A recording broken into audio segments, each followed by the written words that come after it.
출애굽기 23장 14절로 19절의 말씀을 가지고 맥추절에 드리는 감사라는 제목으로 하나님의 말씀을 증거하겠습니다. 우리가 말씀을 전하기에 앞서서 제가 말씀을 전하기에 앞서서 여러분들 늘 우리가 인사를 하잖아요. 오늘 또 인사를 눈인사로 좀 했으면 좋겠습니다. 지난 한 주간 수고 많이 하셨습니다.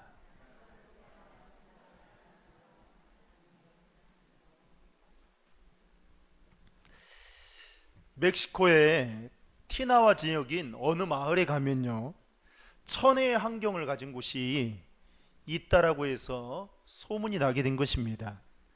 이곳에는 두 물줄기가 함께 흐르는 아주 신기한 곳이 있었는데요, 한쪽에서는 부글부글 끓어오르는 온천수가 한없이 흐르고 있고, 또 다른 옆에 한쪽에서는 얼음물같이 차가운 그런 냉천이 동시에 흐르고 있다고 해서 많은 사람들이 아주 신기해하고 있었습니다.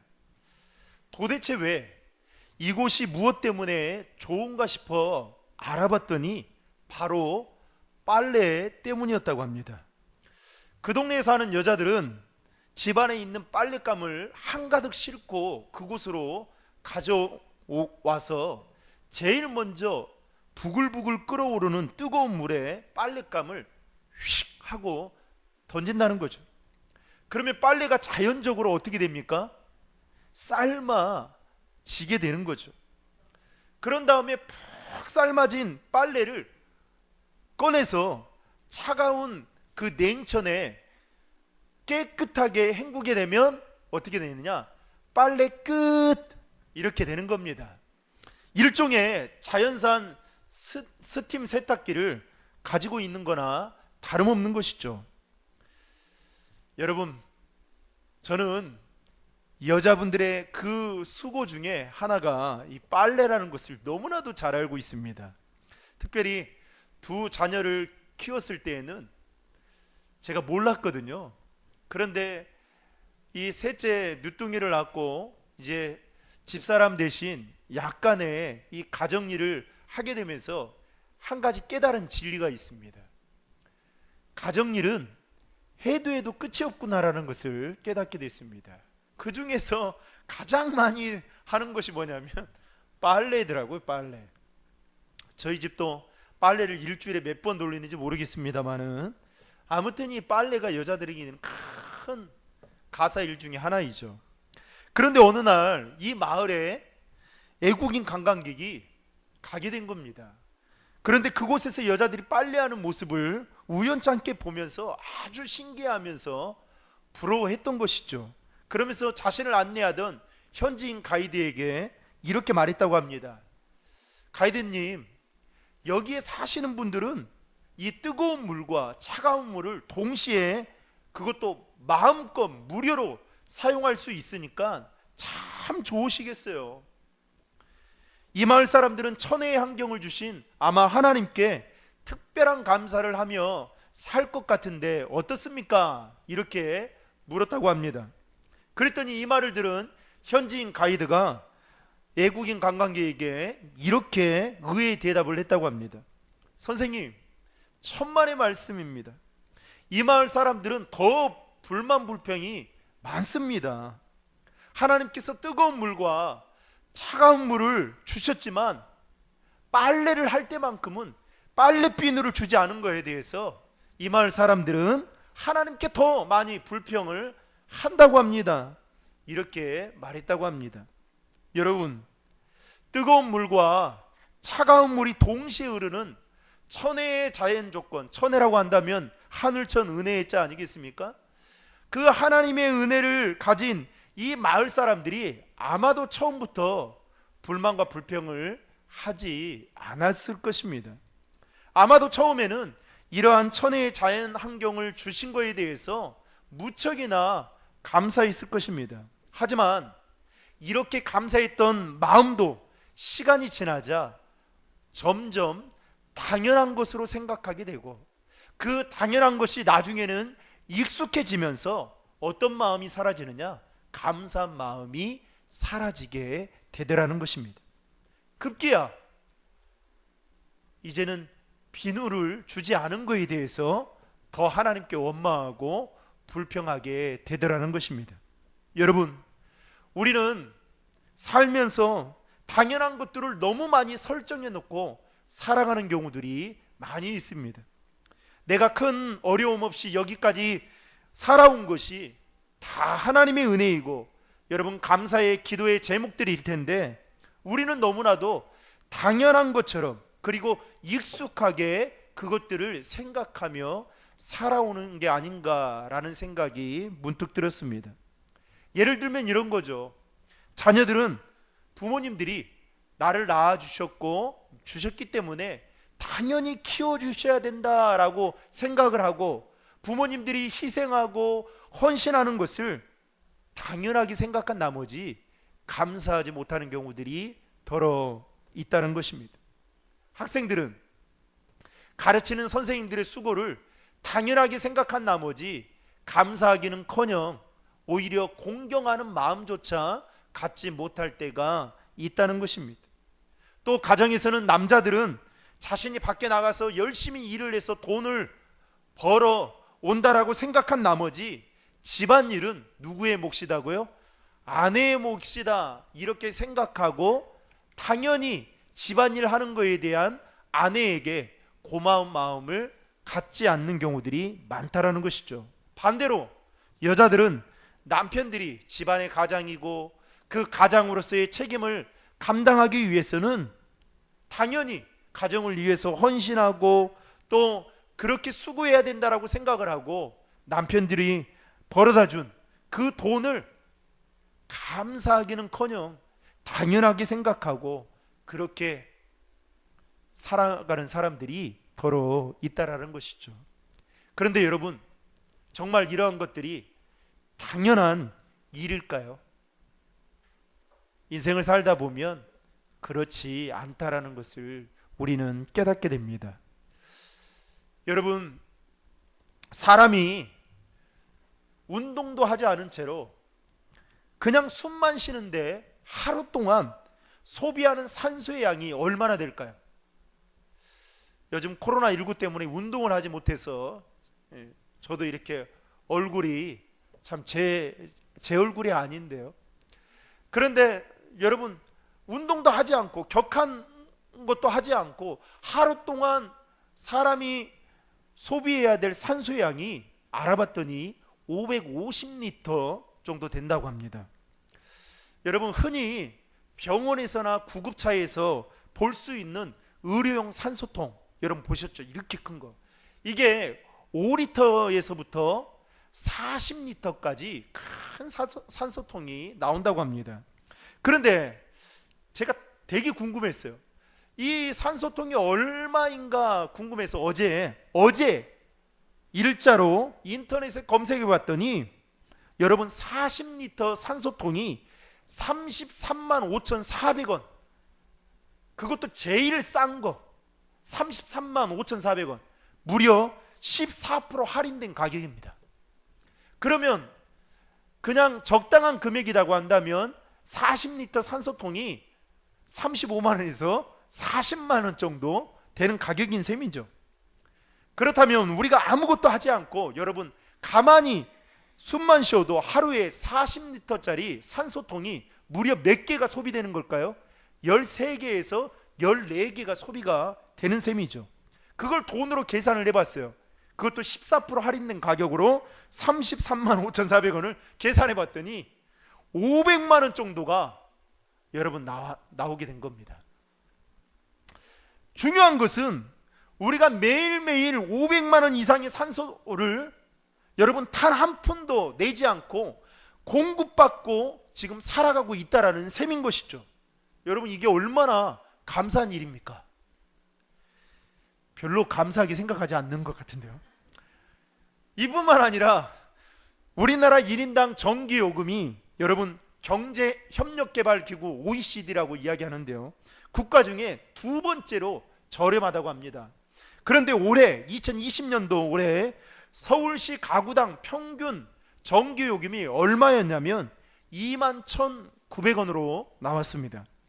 여러분, 여름철과 겨울철이 되면 난방과 에어컨을 틀어야 되고, 요즘같이 미세먼지가 심한 경우에는 공기청정기를 풀 작동해야 하게 되면 여러분, 전기요금은 어떻게 될까요? 그야말로 기하급수적으로 어마어마하게 나오겠죠. 그런데 정부에서 여러분 7월과 8월에는 전기요금을 무료입니다. 여러분, 그렇다면 우리는 어떻게 할까요? 에어컨을 풀 가동시켜서 집에 있는 모든 가전제품을 풀 가동시켜서 여러분 작동할 것입니다. 왜요? 한 푼 내지 않으니까요.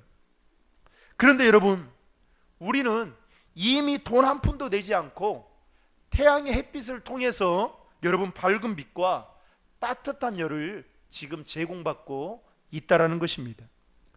제가 몽골에 선교를 간 적이 있었거든요.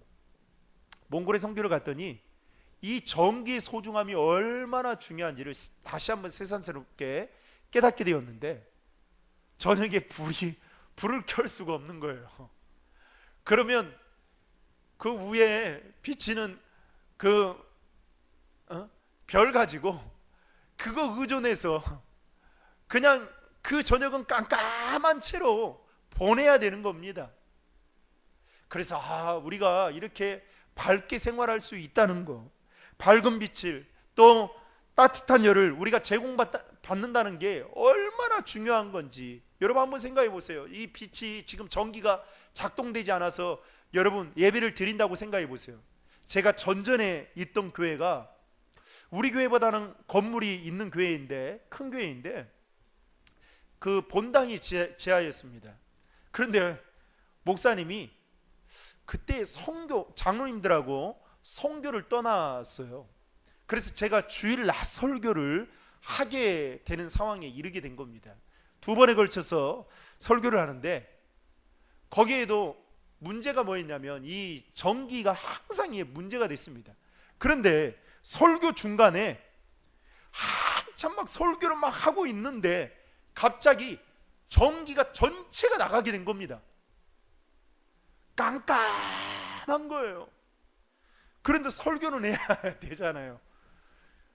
그래서 하나님, 이거 어떻게 하면 좋겠습니까? 이거 중간밖에 안 했는데 이거 어떻게 하면 좋은가?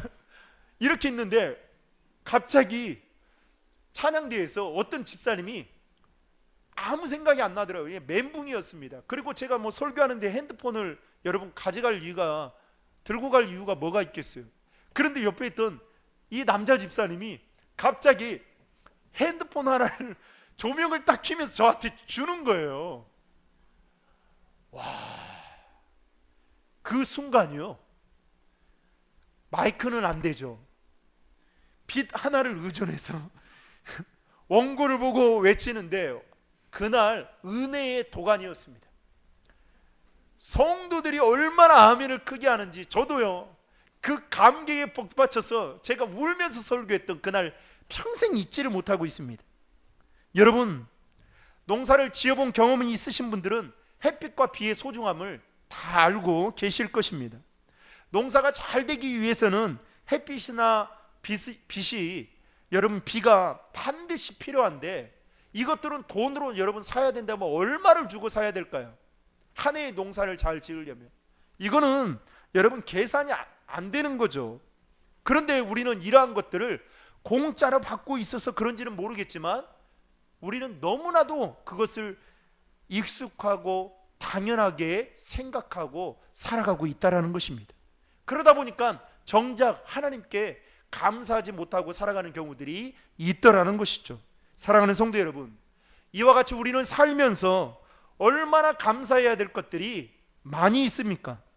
나에게 건강을 주신 것부터 시작해서 다닐 수 있는 직장을 주시고, 그리고 소중한 가족들을, 자녀들을 나에게 주시고, 그리고 힘들고 어려울 때에 언제든지 예배당에 나와서 마음껏 기도할 수 있고, 그리고 내 힘들고 어려움을 믿음의 중보기도 동력자들에게 함께 나누면서 기도할 수 있는 것, 심지어 죄인인 나를 구원해 주시기 위해서 하나밖에 없는 애아들 예수 그리스도를 이 땅에 육신의 몸으로 보내셔서 내가 받아야 될 죄의 저주를 기꺼이 주님께서 십자가를 지심으로 감당해 주셨던 이 모든 것들을 여러분 생각해 본다면 다 감사해야 될 기도의 제목들인 것이죠. 이게 바로 하나님의 은혜라는 것입니다. 그런데 우리는 이러한 모든 것들에 대해서 너무나도 익숙하고 또 당연하게 생각한 나머지 하나님께 감사하는 생활, 감사하는 법, 감사는 언제만 하는 거예요? 맥주 감사절과 추수 감사절에만 해야 되는, 이렇게 구분지어서 생활할 때가 있지는 않았는지 돌아볼 필요가 있다라는 것입니다. 오늘은 7월 첫째 주인 맥주 감사주일입니다. 맥주 감사주일은 여러분 한자로 보리맥자에 추수할 추자를 써서 보리 농사를 잘 되게 해주신 하나님 앞에 추수를 감사해서 드리는 절기가 바로 구약의 맥추절입니다.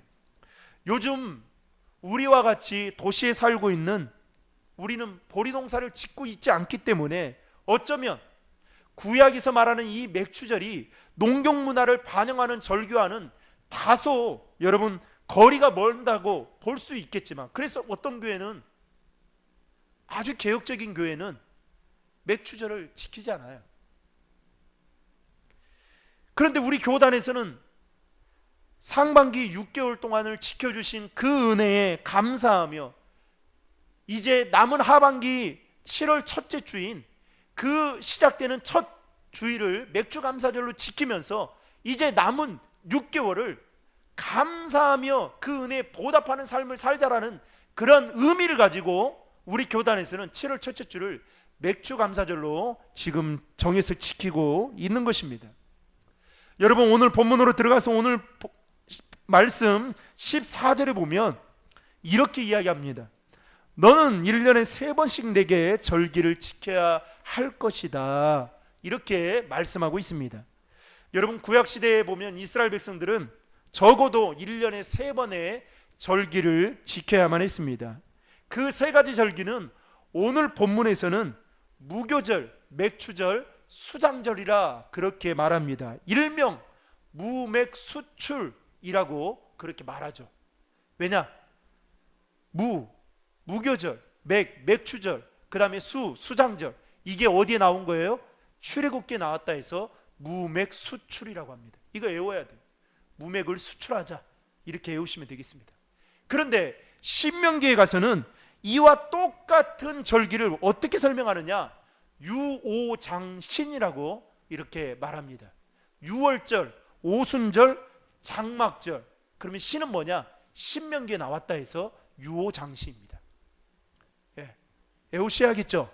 네, 이거 장신대 시험에 나와요. 예. 이 맥추절의 맥은 여러분 보리를 뜻하는 것인데요, 한자로 보면 이 맥은, 이 한자로 보면 모맥이라는 단어가 있습니다. 그런데 여기서 말하는 이 모는 밀을 뜻하는 것이고 맥은 보리를 뜻하는 말로, 그래서 줄여서 모맥이라고 말을 하는 겁니다. 즉 보리와 밀 농사를 잘 되게 수확해 주신 하나님의 은혜를 감사해서 지키는 절기가 바로 맥추절인 뜻입니다. 그런데 맥추절의 좀 더 의미를 알기 위해서는 그 전에 나오는 절기 하나가 있는데, 지키는 절기 하나가 있는데, 그게 바로 무엇이냐? 초실절입니다. 신명기 16장 9절에 보면 이 날은 1월 15일을 이야기하는데요, 이 초실절은 한자로 말하면 처음 조자에 열매실자를 사용해서 처음 열매를 수확해서 하나님께 드리는 것이 초실절입니다. 그런데 레위기서 23장에 보면 여기서 첫 이삭은 무엇을 말하느냐? 보리 이삭을 뜻합니다. 이때 보리 농사가 시작되는 것을 말하는데요, 그로부터 일주일이 지나니까, 여러분 일주일이 7일이지 않습니까? 그러면 7일 7에 49일이 되는 거죠. 그때 맥추절이 되는 것입니다. 그러니까 다시 정리하자면 초실절에 첫 열매를 드리고, 그리고 7, 7엔 49, 그리고 마지막 50일이 되면, 지나면 뭐가 있느냐? 밀이 있게 되는데, 그것을 수확해서 드리는 절기가 바로 맥추절이라는 것입니다. 이 기간이 일주일에 7번 지났다고 해서 77절이라고 그렇게 부르기도 하고, 또 일주일이 7번 지나고 나서 그 다음 날이 50일이잖아요. 그 50일째를 5호자에 그 다음에 열을 뜻하는 순자를 써서 오순절이라고 그렇게 부르기도 합니다. 그래서 맥추절, 77절, 오순절은 똑같은 의미로 그렇게 보아도 틀림이 없다는 것입니다.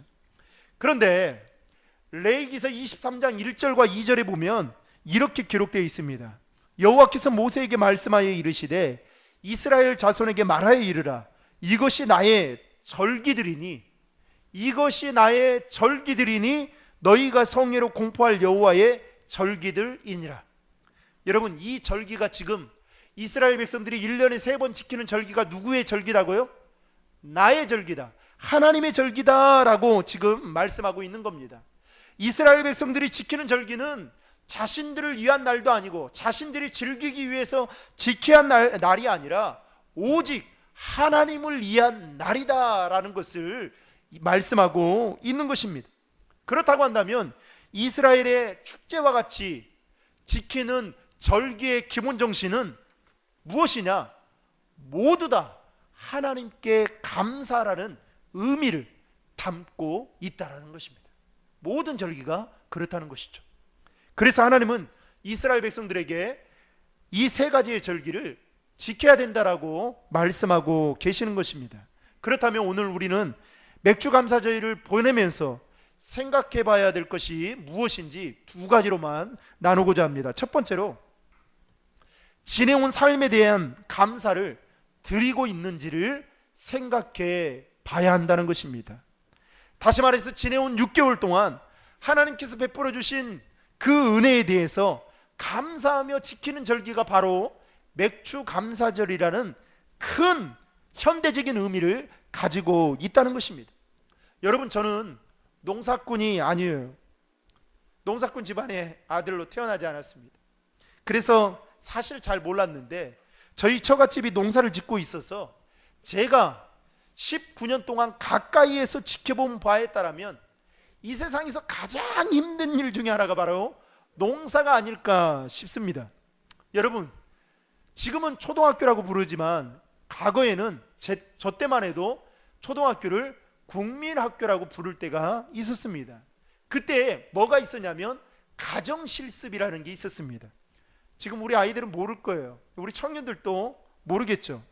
이때는 학생들이 3일 동안 학교를 나가지 않는 날입니다. 얼마나 좋겠습니까? 그런데 잠깐이죠. 왜냐하면 이때 가정실습은 어떤 시즌이냐?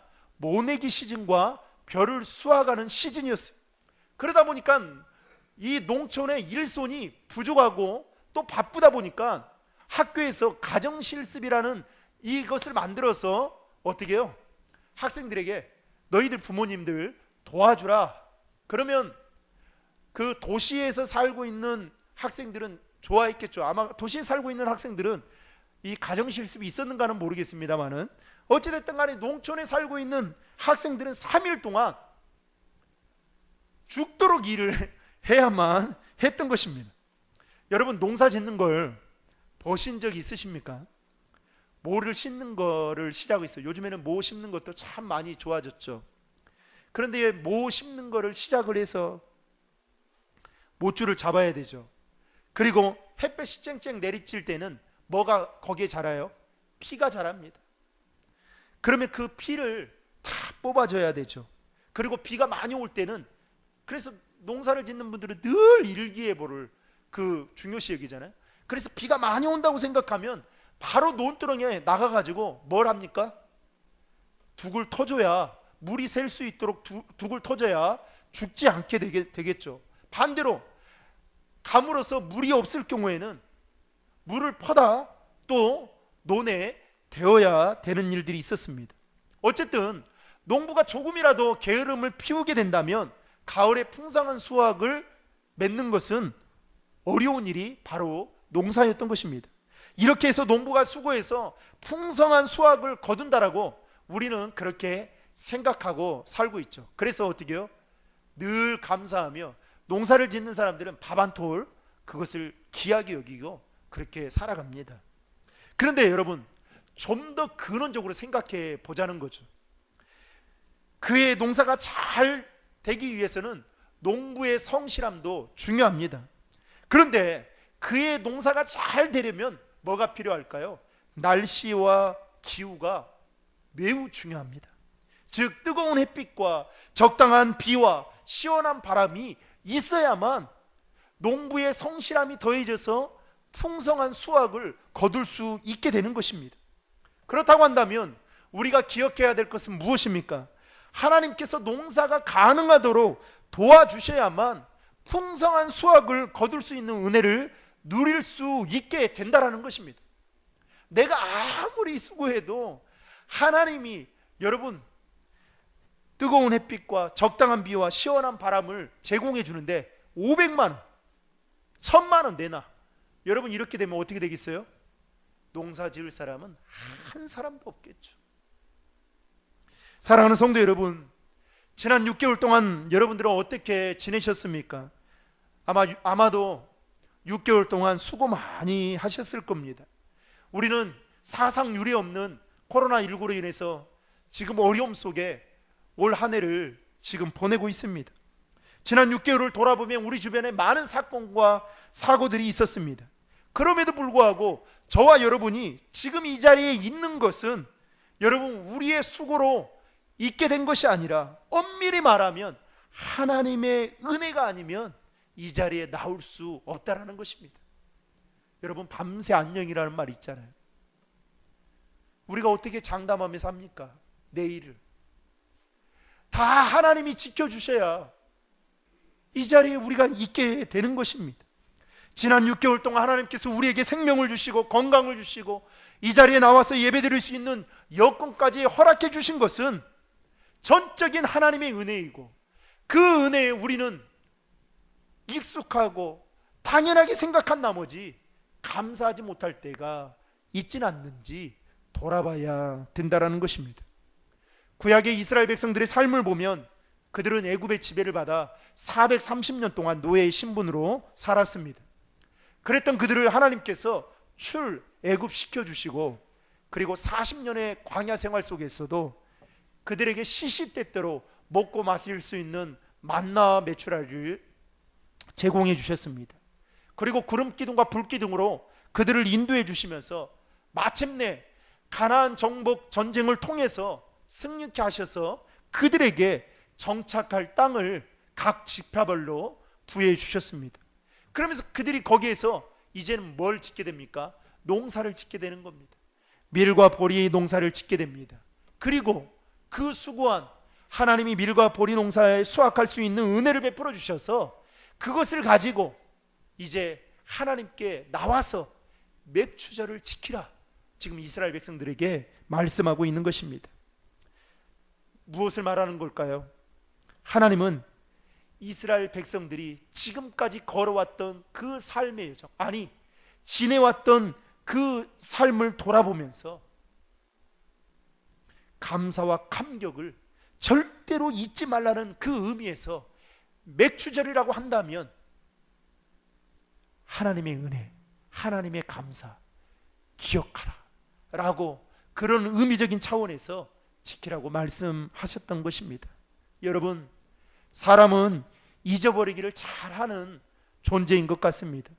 특별히 잊지 말아야 할 것은 잊어버리고, 잊어도 되는 것들은 잊지 않고 기억하는 성향이 우리 안에 있다라는 것이죠. 초대교회 교부였던 크리소스톰은 이렇게 말했습니다. 사람에게는 근본적인 죄가 하나 있는데 그것은 감사하지 않는 죄입니다. 여러분, 맥주 감사절은 하나님께서 이스라엘 백성들에게 그동안 지내왔던 시간 속에서 베풀어 주신 그 은혜를 잊지 않고 감사할 수 있도록 만들어 놓은 제도이자 장치였던 것입니다. 따라서 우리 역시도 지난 6개월 동안 지내면서 우리 삶 가운데 베풀어 주신 그 하나님의 은혜를 잊지 않고 감사할 수 있어야 된다라는 것입니다. 사랑하는 성도 여러분, 지내온 삶에 대해서 감사할 수 있는 저와 여러분 모두가 되시기를 주님의 이름으로 축복합니다. 마지막 둘째로, 우리는 하나님께 감사를 드리는 데 있어서 힘껏 다해서 드리고 있는지를 돌아봐야 된다는 것입니다. 오늘 본문 16절을 보시면 너는 내 밭에 심어놓은 곡식의 철 열매를 가지고 와서 맥추절을 지키라, 이렇게 말하고 있습니다. 그리고 19절에도 보면 내 땅에서 처음 난 열매 가운데 가장 좋은 것을 여호와 내 하나님의 집에 가져오너라, 이렇게 말씀하고 있는 것을 보게 됩니다. 여러분, 이 두 말씀 속에서 한 가지 공통점을 찾을 수 있습니다. 그게 무엇일까요? 제일 첫 번째 것을 가지고 절기를 지키라, 이렇게 말씀하고 있는 것이죠. 여러분, 이것은 무엇을 말하는 걸까요? 하나님을 향한 감사를 표현할 때는 있는 힘껏 다해서 표현을 하라고 그렇게 말씀하고 있는 것입니다. 이와 관련된 말씀 중에 신명기 16장 16절 17절에 보면 이렇게 말씀하고 있습니다. 1년에 3번씩 곧 무교절 77절 장막절에 모든 남자들은 너희 하나님 여호와 앞에 그분이 선택하신 그곳으로 나아가라. 그 다음 중요합니다. 여호와 앞에 빈손으로 나가지 말고 각자 너희 하나님 여호와께서 너희에게 복 주신 만큼 예물을 드리라, 말씀하고 있습니다. 즉 하나님께 나아오는 데 있어서 빈손으로 오지 말되 예물을 드릴 때에는 하나님이 너희에게 베풀어 주신 은혜만큼 예물로 정성을 표해라, 있는 힘껏 다해라, 지금 그렇게 말씀하고 있는 것이죠. 그렇다면 우리는 여기서 한 가지 짚고 넘어가야 될 것이 있습니다. 지금까지 하나님께 우리가 감사하는 데 있어서 마음과 정성을 다해 힘껏 감사함으로 표현하고 있는지를 돌아봐야 된다는 것입니다. 혹시 당연함과 익숙함 때문에 감사하지 못하는 건 아닌지, 또 당연함과 익숙함 때문에 감사를 제대로 표현하고 있지는 않는지 다시 한번 점검해 볼 필요가 있다라는 것입니다. 탈무드에 보면 여러분 이런 말이 있습니다. 이 세상에서 제일 지혜로운 사람은 어떤 경우에 처한다 할지라도 배움의 자세를 갖는 사람이고, 이 세상에서 제일 강한 사람은 자신과의 싸움에서 이기는 사람이고, 이 세상에서 가장 행복한 사람은 지금 이대로를 감사하며 살아가는 사람이다. 여러분, 행복은 감사로부터 시작되는 것입니다. 그래서 감사는 우리를 행복하게 만드는 강력한 힘이 그 안에 담겨져 있는 것입니다. 데살로니가전서 5장 18절에 보면 범사에 뭐하라고요? 감사하라. 중요한 것은 감사하되 그 앞에가 중요합니다. 뭐예요? 범사에 감사라는 겁니다. 내가 어떠한 상황에 처해 있을 때, 내가 어떠한 환경에 있는 것을 따지지 않고 범사에 하나님께 감사라고 말씀하고 있는 것입니다. 그것이 하나님의 뜻이다라고 말씀하고 있는 것이죠. 사랑하는 성도 여러분, 우리는 오늘 맥주 감사절을 맞이하여 다시 한번 하나님의 은혜를 기억해야 할 필요가 있다라는 것입니다. 그리고 지금까지 베풀어 주신 그 하나님의 은혜에 감사해야 한다라는 것입니다. 더 나아가 하나님이 우리에게 베풀어 주신 그 은혜를 잊지 않고 올해의 남은 6개월을 이제 더 감사하며 살아가야 된다라는 것입니다. 이것이 바로 맥주 감사절의 의미와 목적인 것입니다. 그러므로 사랑하는 신도림 중앙의 성도 여러분, 모든 것이 다 하나님의 은혜임을 날마다 고백하며 감사한 마음으로 남은 6개월을 주님 앞에 믿음으로 살아가는 신도림 중앙의 모든 성도들이 다 될 수 있기를 주님의 이름으로 축복합니다.